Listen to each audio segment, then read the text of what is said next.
Hey, this is a Hakawati production. Hey, hi there. Welcome to the men's room. I know we're all having a weird time these days with this whole coronavirus thing, or COVID-19 if you want to be all fancy about it. Anyway, I can think of plenty of other creative names I'd like to call it. Definitely not the Wuhan virus, though. That's what Trump likes to call it, but that was before it put a real stick in his wheels. But we're way beyond that now. It's more like the UN virus. No, wait, that doesn't sound right either.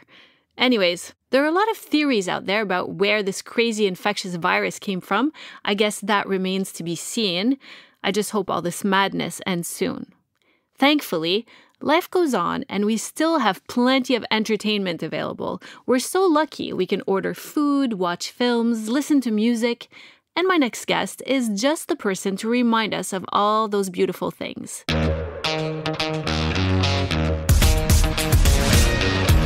He's a young opera singer who recently surprised everyone by making it onto The Voice France, a platform usually reserved for pop artists. And as of last year, he's also an actor. Please welcome Matteo El Khodr. Hi, Matteo. Hello. So first of all, it's worth pointing out to people listening that we're both in Beirut right now, but we have you on by remote. You're at your home observing this quarantine thing. Thank you so much for having me, really. Even though I'm in my house, but well, you're having me anyway. Yes, well, I got lucky. I'm the lucky one. So you're an opera singer. I'm an opera singer. I'm a countertenor. A countertenor? To be more precise. Okay. Yeah. What does that mean? So the countertenor is a rare male voice that was very, very fashionable during the 17th and the 18th century, and it was the castrati voices back then. And then the countertenor was born in the early 20th century with a guy named Alfred Deller, and he started singing with this voice, and they realized later that we are the heritage of those castratis, and it's a rare male voice. So in the opera world, you have many voices. You have the tenor, you have the baritone, you have the bass, and you have the countertenor, which is the rarest one and the most pricey one, actually. You mean in terms of the fees that you command when you're performing? Not only the fees, because of its rarity. So it's very recherché. Like everybody looks for the countertenor. Everybody is hiring the countertenor because it's a rare male voice and it's a special technique that we have here. So it's not very mainstream. You cannot find it in every corner. So what does that mean exactly, countertenor? Is it kind of like to counter the low tonality of tenor, so it's a higher pitch? Yes, actually, maybe if you can put it like that in the etymology. But the thing is that the countertenor is a mixed voice between the tenor, the bass baritone, and the mezzo-soprano. So it's a very unusual and androgyne voice that a guy has, and it's very, very rare. And the thing is that everybody looks for countertenors. So we're 64 in the world, and I'm the only one in the Middle East. So this makes me really proud and happy. This is my pride and glory. How do you become that? Like, at what point did you decide, not only I want to be an opera singer, but I'm going to develop this technique and this voice that's so rare? I didn't mean to be an opera singer. You cannot believe that, I think. But being a countertenor is something you're born with. It's a voice that you have, and it's a voice that you develop. But when I was a kid, I used to imitate. I'm a very curious guy, and I was a very curious child. So I used to imitate all the voices, used to touch everything, used to read a lot, used to watch a lot of things. So when my parents used to play opera at the house, or even the Disney princesses and the Disney musicals, so I used to imitate all these feminine voices when I was a child, and it sounded really good to my parents' ears. And they discovered that I had actually a big potential, but we didn't know what was this particularity of this voice, because this voice is not heard anywhere else before. And even my parents, it wasn't like the countertenors weren't trendy back then. They did a big comeback during the years 2000, starting 2004, 2005. But before, they were practically inexistent. And we had mixed feelings concerning this voice. Why is he singing with a woman's voice, but the voice seems beautiful? Oh my God. And it was a hobby for me to sing, nothing more, nothing less, with all the other hobbies that I got. So So I was a, yes, tell me. So wait, you said it became a trend again in 2004, 2005. Somehow I must have missed that. So what do you mean it was a trend? Because opera seems like kind of an dying art. I mean, even Peter Galb, who's the general manager of the Met, not too long ago said the grand opera in itself is a kind of a dinosaur of an art form. So to say that it was a trend, explain what you mean. Yes. So after the discovery that I had a wonderful voice, but we didn't know what was it. At 17 years old, I signed a contract I was singing with for my mom's birthday here in Beirut, and I got many propositions of many producer people who were present at the party, and they gave me cards and stuff. And to make long story short, 3 months later, I was 17 years old. I signed a big contract with Universal Music France, and at 18 years old, I had to move to Paris to learn music. So my hobby became my job, and at very early age, because I didn't know what was happening in my life. Everything was happening really fast, and it was very overwhelming for me and for all my family, because I had something else in mind. I didn't have the opera studies in all my plans. I wanted to become an archaeologist at the beginning, and my dad refused, so I had to do architecture. So and then when I arrived to Paris, I met the few people from the opera world, and my teaching actually became very serious. So I had teachers, professional people from Paris, and Paris is very different from Lebanon. When you're in France, you're in the roots of the Baroque and the opera music, and even the music in general. And I had experts around me who explained to me that I was a countertenor. So I discovered that I was a countertenor after signing a contract. And then, because I was aware that I was a countertenor, I saw a lot of beautiful music that was rising from here and there. And 2004, 5, 6, 7 till 10, there was a booming of the countertenors in the opera world, and hence the modernization of this dinosaur that you were talking about. Because everybody thinks that opera is there's a lot of dust on it. It's very old. It's for old people. But since 2010, it became very attractive to a lot of generations, because the collaboration and all the countertenors are doing collaboration with pop stars and stuff like that. Can you give an example? Yes, you know Cirque du Soleil. Of course, it's from my hometown of Quebec. Really? So you're from Quebec? Okay. Yeah. Le Cirque du Soleil, there's no women singing. All the women are men. They are countertenors. So these androgenic, very weird voices are countertenors. For example, you have Sarah Brightman or Céline Dion. They used countertenors with them, or the haute contre. Haute contre is the countertenor that sings a little bit low.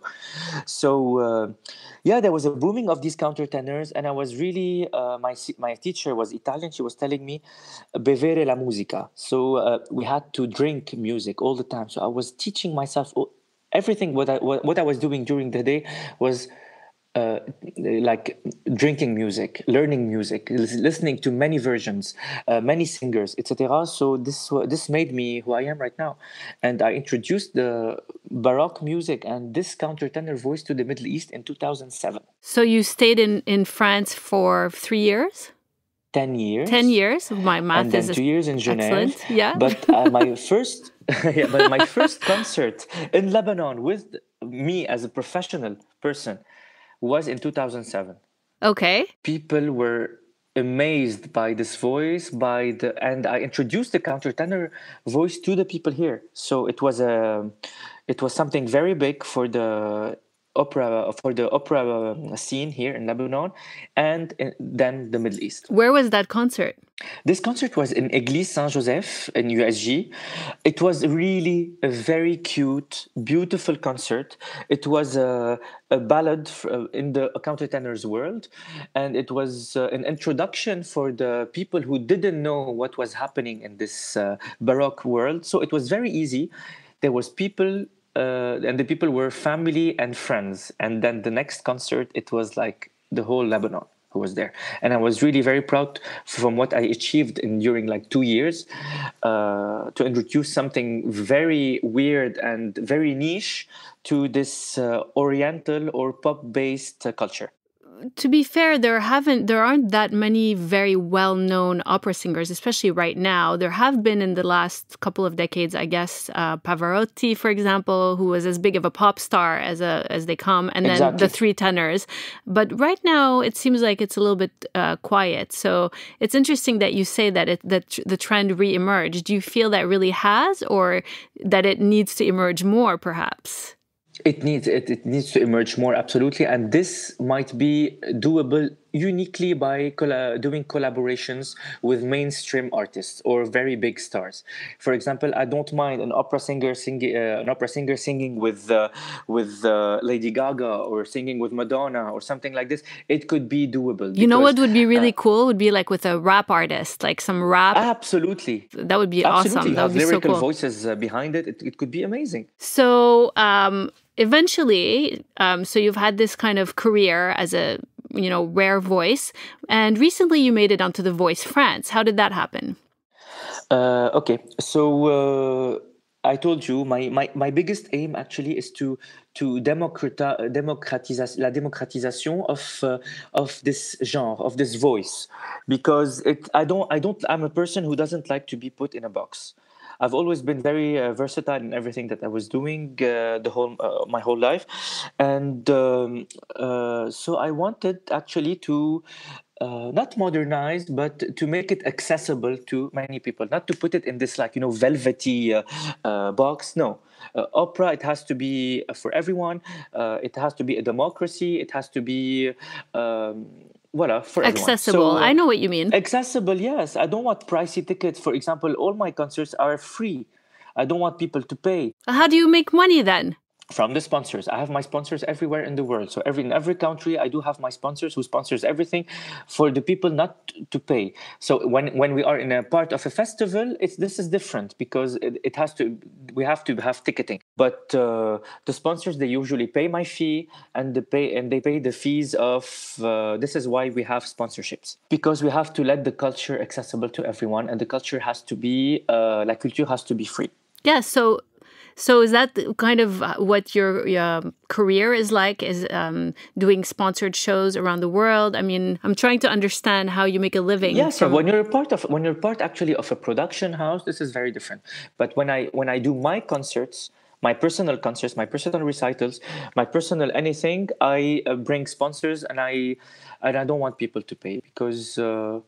It's my production, so these are my decisions and my rules.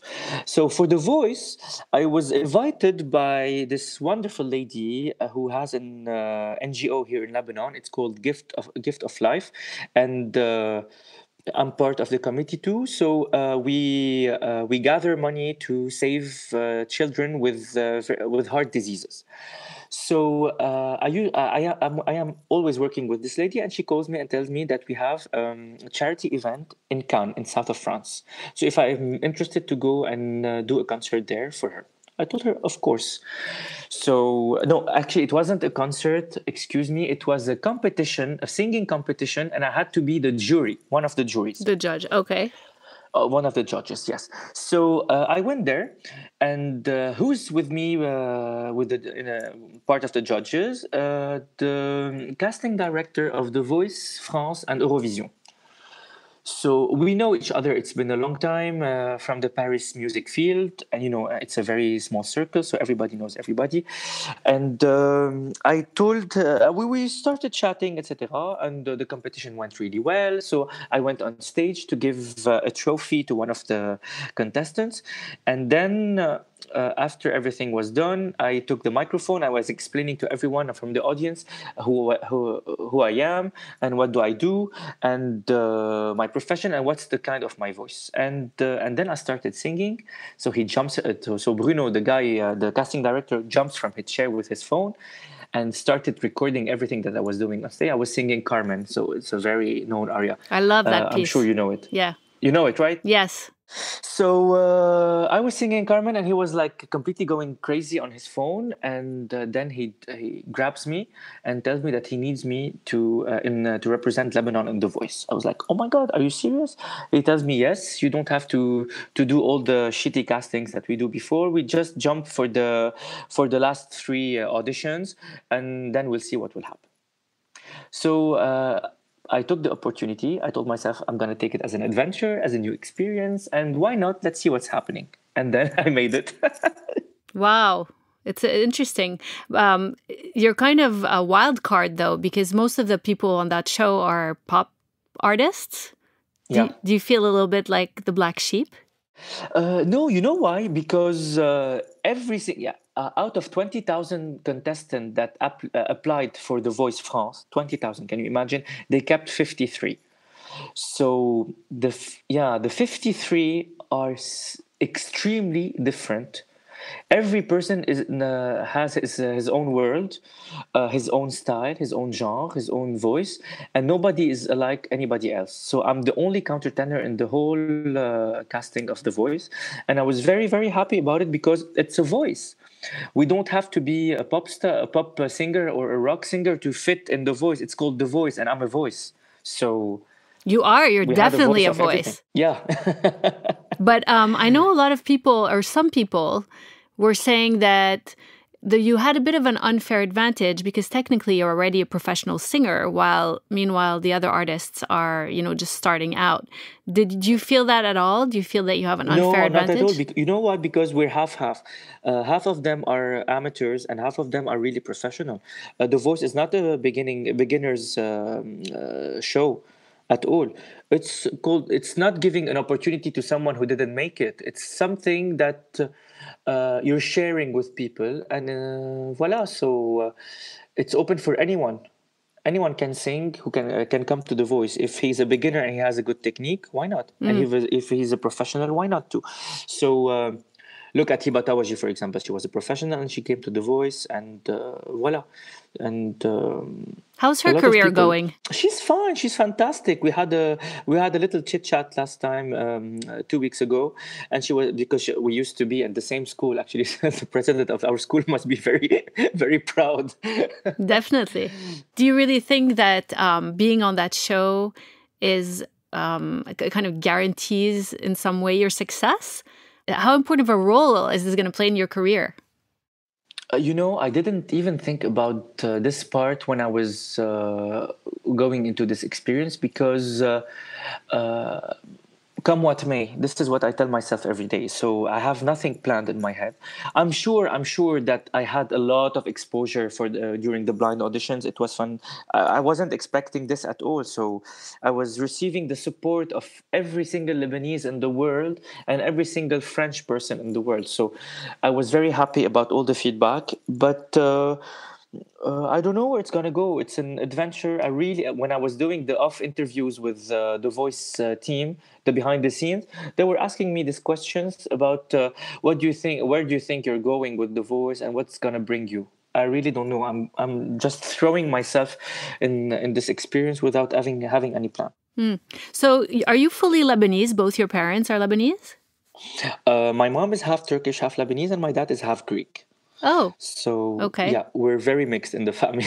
That's nice. That's the best way to be. So, what was going through your head when you were standing on that stage during the first blind audition on The Voice? It must be kind of a surreal moment. Were you like present in the moment? Were you just freaking out? I was freaking out. You were? Oh my goodness. I'm very confident and I'm comment dire, sûr de moi when I'm on stage. I have le track. I have little fear before going on stage, but it's my job. I do it really well and I sing from my heart. But doing auditions is the thing that I fear the most in my life.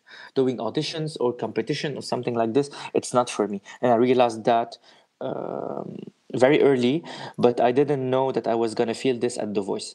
So the waiting actually is horrible because we had to be there at 6 in the morning, and I recorded my part. You're not gonna believe it, at 12 midnight. So Wow. I had, yeah, a full day, me waiting. and preparing my voice, and I had to be ready all the time and be aware of what's happening and to keep the energy up, up, up. It was terrible. That's funny because when you watch it, you would never imagine that first that you're nervous or that it's happening at midnight. It kind of reminds me, actually, have you seen that episode of Black Mirror? No, not yet. Oh, It's you on should my watch list. it. And they have this this kind of same concept as The Voice, and it's just such a weird world. So I imagine it must feel strange to be there as well. Do you feel like there's a real connection with the judges and stuff? Do you think they're really invested in the performers and the artists that are there? Look, on the spot, when you're on the stage of The Voice, and there's this curtain that opens up, and you have to walk, and you have to get your shit done. Actually, this is it. You have to be there, and you have to deliver. You have no other choice, and this is the chance of your life. You cannot do it again. It's one shot. So I sang literally with all my heart, and I kept the energy up, up, up till the last judge who turned, because I couldn't lose any concentration. I had to be focused all the time, and to be focused on the technique, to be focused on my position, to be focused on my emotions, because there was too many emotions. And when this is why I cried. I don't know if you saw me crying, but at the end I was so touched about these judges and their standing ovation, the standing ovation of the crowd for a minute and a half, and all these beautiful things that they said about me, about my voice, about anything that was happening during these 4 minutes. It was so moving, actually. So Yeah. I had to have 5 days to get over this, really. Sounds amazing. Sounds like an incredible experience, really. But now after that happened, we've had the coronavirus, Oh, this pandemic. is terrible. It Very is. bad So luck. it must have really put a stick in your wheels, I imagine. Yeah, absolutely. So we have the battle. I had to have my battle last week. It has been reported to this week. This Saturday, we're gonna sing the battle with Margot. Margot is one of my friends who's with me in the team. She's from Canada, from Montreal. Yeah, I Yes, know she's who from she is. Quebec. Of Yeah, course, we all Margot. know So, each other from there. oh We're all really? You know friends. Margot? No, I'm just joking. Uh, I was like, oh my God, Yeah, really? what a Anyway, so coincidence. Margot is Say adorable, hello. and she sings really. Sorry? Say hi to her. Hi Margot, tu vas bien? Yeah, so Margot's so cute. And so I had my battle last week. It has been reported to this week. And then we have the KO. And I don't know what's going to happen because of the coronavirus. The lives had to be scheduled for April. And I think they're going to postpone it. So yeah, it's very messy right now. This is why we're living carpe diem, day by day. It's going to be a long process then, long drawn out Yes, process. yes, yes, yes. Indeed. So, do you write music? Do you write your own No, I libret? don't. Oh, you don't. No, I don't, You don't. unfortunately. You don't write your own words either, like your No. lyrics, which are called librettos, right? Is that what you call Libretto, them? exactly. And libretti in plural. Libretti is In one plural and is libretto. okay. Any other cool Libretti is words? many librettos. Ah, I see. So, yeah, I mean, there are all these terms. I was researching it today. It's like a whole world of its own. Yeah, it's a whole world. It's fantastic. If you get into it, you'll never wake up. Really. What do you think it is about opera that made you kind of love it? Is it the drama? It's kind of like a very dramatic, romantic world. Is that what got your like passion, or is it just Actually, the performance? my Yeah. passion came because my opera culture uh, and education came with Maria Callas. You know her, right? Mm-hmm. So Maria Callas is one of the biggest divas of the opera world who changed the opera world and the meaning of the word opera. So in the 20th century, she took all these big operas and remade them, and sang them with her heart. Sang them, and she fused the theater playing and the drama playing with the singing.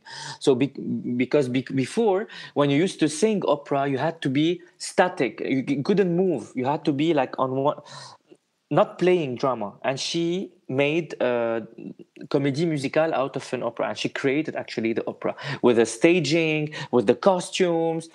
So when I was doing my opera education when I was a kid, so I was fascinated by these costumes, by the makeup, by the singing, by the crying, and the velvet, the glamour, the furs, the diamonds.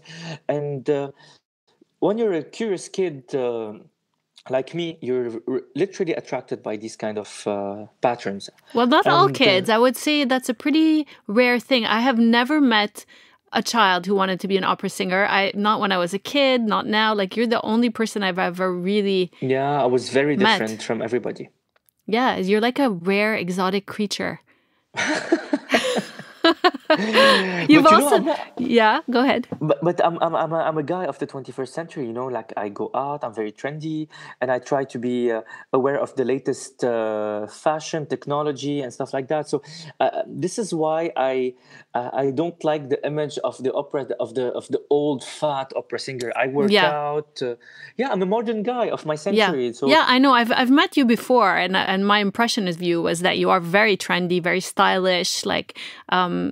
You kind of have like a kind of a star factor about you, but not in the typical opera way. It's much cooler. So yeah, thank you. It's true. But this is more natural. I'm not trying my best. This is very natural. So this is my world. I like to share it with the people, and they like it. So this is great. So you've also dabbled in acting, right? Tell me about that film you played in last year, Khabsa. Yes, Khabsa. Khabsa is a wonderful experience because, like I told you, opportunities come. I don't seek them. Opportunities come, and I choose to grab them or not. So I was contacted by this casting director, and she told me there's a movie, there's a Lebanese movie, and I told her, oh, please no Lebanese movies. Why? Because lately the Lebanese movies, surtout les comédies, les comédies, it was terrible. I don't like vulgarity, and in Lebanon they really, really put everything in the vulgarity and the cheap acting. I'm not talking about the drama of Nadine Labaki because I'm a big fan of hers. Of course. But talking about the comedies, I'm not a big fan. So I told her, is it a comedy? She told me yes. I told her, no fucking way. She told me, no, you have to look at the script. It's very well done. It's very well written by Shadi Hanna, etc. So I Googled the guy, and he made actually pretty good movies. And he's funny. He's very witty. And I saw a little bit of his world, and I saw a little bit of the cast that was going to play, and I saw the script. And I was reading this personality, Alex. Actually, I was playing the part of Alex, who's a gay guy, super fun, not vulgar at all, very decent, etc. And Frenchy, so like me.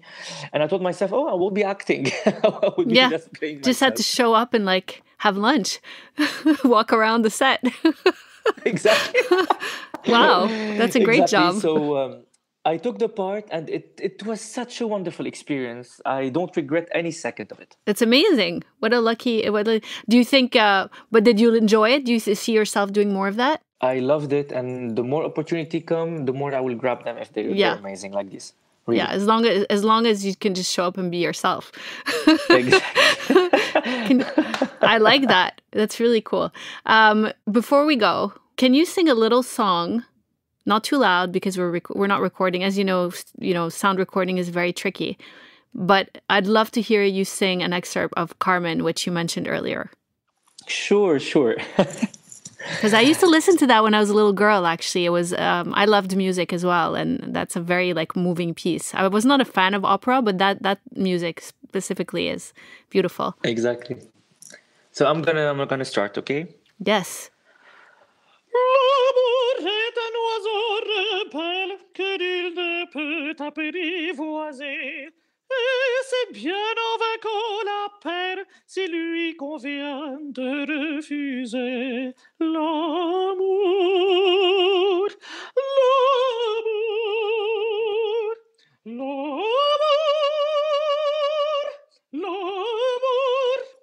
Here you go.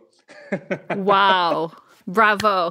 That's incredible. Thank you so much. I love it. It's really, you have one of those voices, you know how some people, like you look at them singing and it kind of, it's a whole persona, but your voice is kind of out of this world. It's like when you sing, you want to just close your eyes and you get carried away by the vibrations of the music. It's really something unique. Thank you so much. Yeah, you have to be there for my next concert, I think, when all this mess is going to be over. Yes, I would love it. If you do one now, we can always set the chairs like 6 feet apart and like... I'll come. I'm not afraid. It's worth it. Yeah, but we won't be very glamorous, and I won't be able to sing like literally with the mask on. Yeah, that's true. You don't need a mask. Those masks are overrated. Anyways, on that note, thank you so much for joining me today. I wish you the best of luck, Matteo. Thank you so much for having me. If you liked what you heard, and I don't just mean Matteo's beautiful voice, be sure to let us know by subscribing to the show and by connecting with us on Instagram at hakoadi.fm, on Facebook, or on my personal page, The Nadia Michelle. See you next time.